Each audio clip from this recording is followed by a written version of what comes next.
Sabar Pak. Jadi saya cari istriku tidak ada di tempat.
Dalam keadaan dia kata tahu sepi kan perbatasan je kurang room out.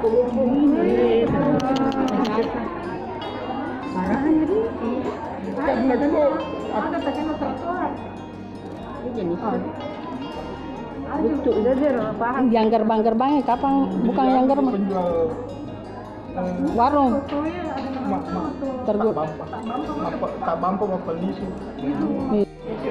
Tidak ada orang. Alah. Terakhir anak saya. Iya, saya lihat fotonya ke sana. Terakhir anak saya Marcelo, seandainya tidak Robi ininya. Allah. Tidak Robi ini tersenyum. Dia apa dia bilang terakhir? Saya kasih bangun duduk, dia bilang sabar kita. Ya kasih. Sabar kita.